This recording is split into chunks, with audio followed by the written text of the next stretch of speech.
성부와 성자와 성령의 이름으로. 아멘.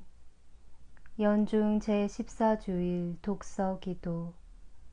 제1독서. 사무엘 학원에 의한 독서. 다윗의 참회. 그 무렵 주께서 예언자 나단을 다윗에게 보내셨다.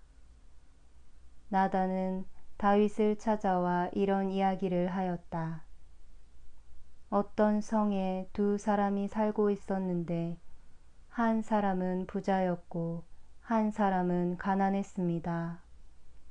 부자에게는 양도 소도 매우 많았지만 가난한 이에게는 품삯으로 얻어 기르는 암컷 새끼 양 한 마리밖에 없었습니다.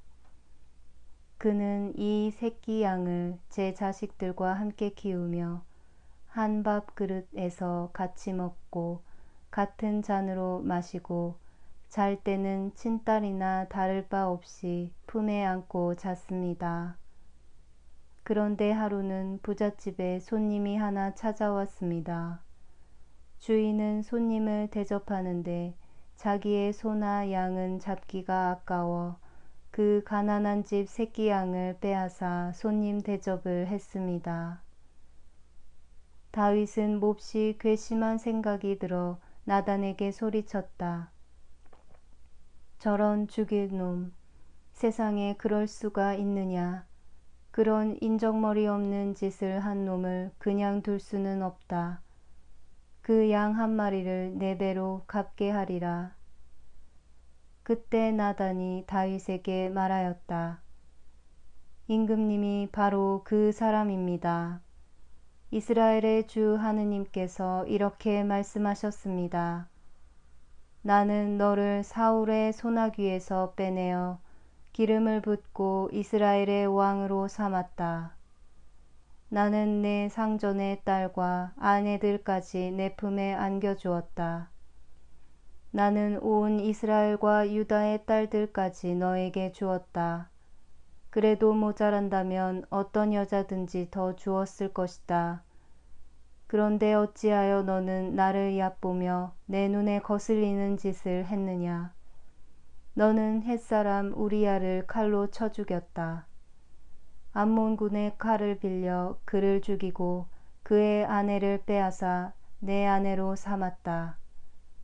내가 이렇게 나를 얕보고 햇사람 우리야의 아내를 내 아내로 삼았으니 너의 집안에는 칼부림이 가실 날이 없으리라. 주께서 또 이렇게 말씀하셨습니다. 바로 내 당대에 재난을 일으킬 터이니 두고 보아라. 내가 보는 앞에서 내 계집들을 끌어다가 딴 사내의 품에 안겨주리라. 밝은 대낮에 내 계집들은 욕을 당하리라. 너는 그 일을 쥐도 새도 모르게 했지만 나는 이 일을 대낮에 온 이스라엘이 지켜보는 앞에서 이루리라.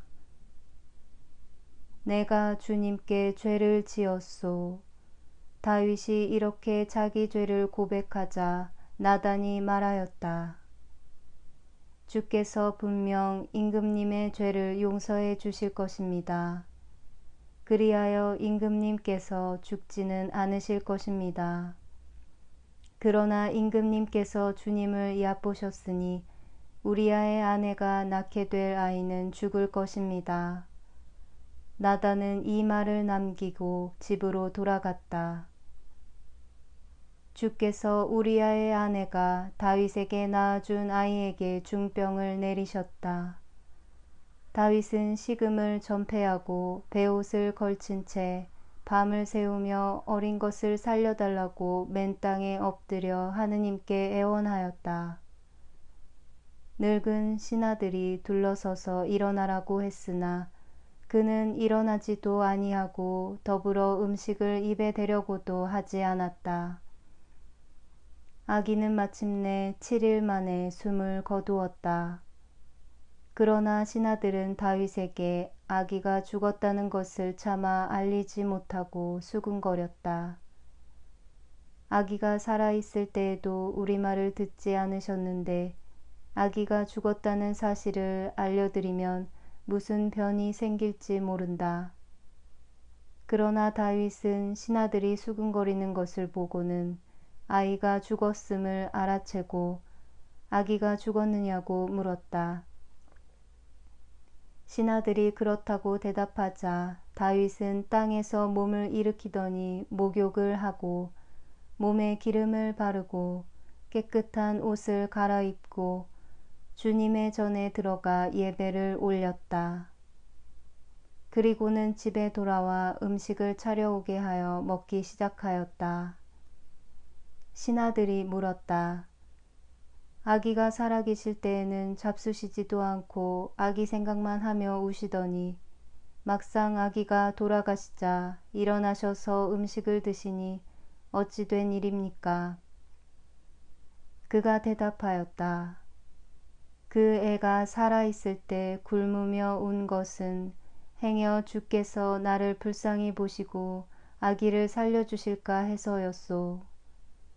아기가 이미 죽고 없는데 굶은들 무슨 소용이 있겠소.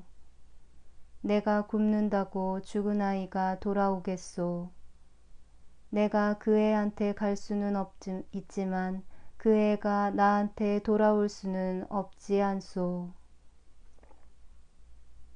다윗이 아내 밧세바를 위로하여 잠자리를 같이 하니 밧세바가 아들을 낳아 이름을 솔로몬이라 하였다.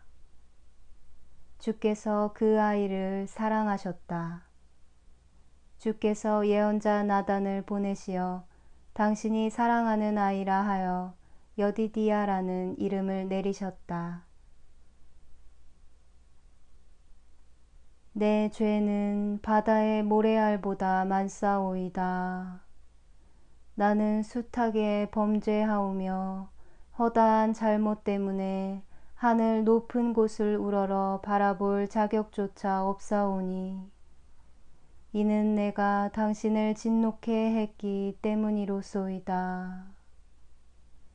나는 당신의 눈앞에서 죄를 지었나이다.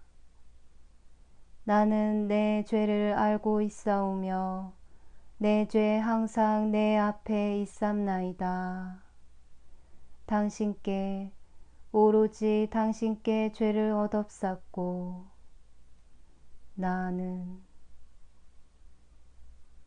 제2독서 성 아우구스티노 주교의 강론에서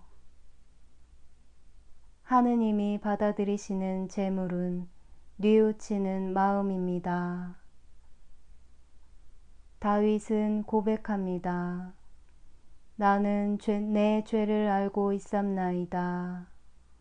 내가 내 죄를 알고 있사오니 하느님이시여 내 죄를 잊어주소서. 우리는 죄 없는 착한 생활을 하고 있다고 조금이라도 가정해서는 안 됩니다. 우리 생활이 칭송받을 만한 때에도 용서받아야 할 죄가 있다는 것을 잊지 말아야 합니다. 한편 희망이 없는 사람들도 자신의 죄에 무관심하면 할수록 타인의 죄에 더 많은 관심을 쏟아붓습니다. 그들은 타인의 잘못을 고쳐줄 마음으로 그 잘못을 찾는 것이 아니고 그것을 비판하려고 찾는 것입니다. 그들은 잘못을 자기 탓으로 돌릴 줄 모르고 타인의 잘못을 곧잘 나무랍니다. 이것은 다윗이 우리에게 보여준 기도하는 법도 하느님과 화해하는 방법도 아닙니다. 다윗은 고백했습니다. 나는 내 죄를 알고 있사오며 내 죄 항상 내 앞에 있삼나이다. 다윗은 다른 사람의 죄에 관심을 쏟지 않았습니다. 그는 마음의 눈을 자신에게로 돌려 겉으로가 아니라 내심으로 깊이 들어갔습니다.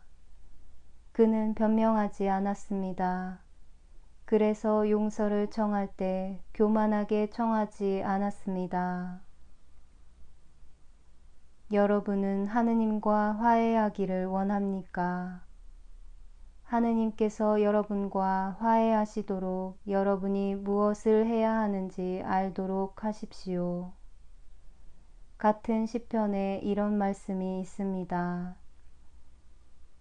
제사는 당신이 즐기지 않으시고 번제를 드려도 받지 아니하시리다. 그렇다면 제사를 바치지 말아야 한다는 말씀입니까? 어떤 번제를 드린다 해도 하느님과 화해할 수 없기 때문에 아무것도 바치지 말아야 한다는 말씀입니까? 시편의 말씀은 그런 뜻이 아닙니다. 제사는 당신이 즐기지 않으시고 번제를 드려도 받지 아니하시리이다. 시편을 계속 읽어 내려가며 말씀을 들어보십시오. 하느님, 나의 제사는 통회의 정신. 하느님은 부서지고 낮추인 마음을 낮추아니 보시나이다.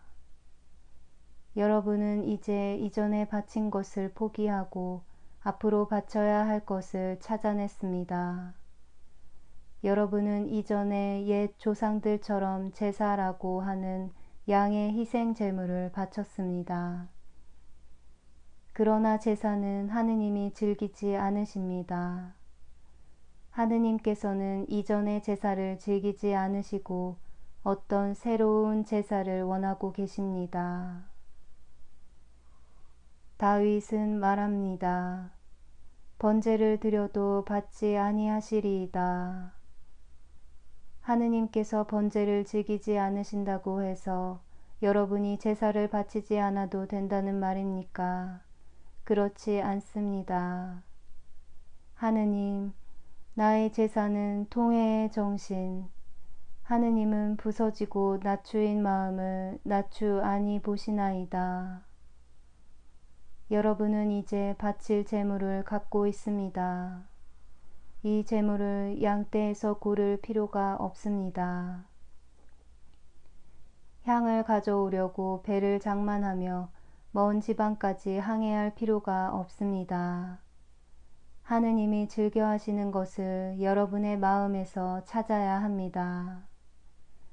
마음이 부서지고 낮추어져야 합니다. 그런데 마음이 부서지면 그것이 소멸해 버리리라고 걱정합니까? 여기에 있는 말씀을 들으십시오. 하느님, 내 마음을 깨끗이 만드시고 내 안에 굳센 정신을 새로 하소서. 따라서 마음을 깨끗이 만들도록 먼저 불순한 마음을 부숴버려야 합니다. 우리는 죄를 범할 때 하느님께서 죄를 싫어하시기 때문에 우리 자신에 대해서도 불쾌감을 가집시다. 그리고 우리에게는 죄가 없을 수 없기 때문에 하느님이 싫어하시는 것은 우리들도 싫어한다는 이 한 가지 점에서 하느님처럼 됩시다. 이렇게 하느님께서 우리 안에 싫어하시는 것을 우리도 싫어한다면 적어도 부분적으로라도 하느님의 뜻과 일치될 것입니다. 내 죄, 내 육신에 화살처럼 박혀 있나이다. 내 주 하느님, 그 죄가 내게 상처를 주기 전에 참회의 약으로 나를 고쳐주소서. 하느님, 내 마음을 깨끗이 만드시고 내 안에 굳센 정신을 새로 하소서. 참회. 기도합시다. 타락한 세상을 성자의 겸손된 순환으로 다시 일으키신 천주여, 우리 신자들에게 거룩한 즐거움을 허락하시고 당신의 구원을 받아 죄의 멍에를 벗어버린 우리로 하여금 끝없는 기쁨을 누리게 하소서. 성부와 성령과 함께 천주로서 영원히 살아계시며 다스리시는 성자 우리 주 예수 그리스도를 통하여 비나이다.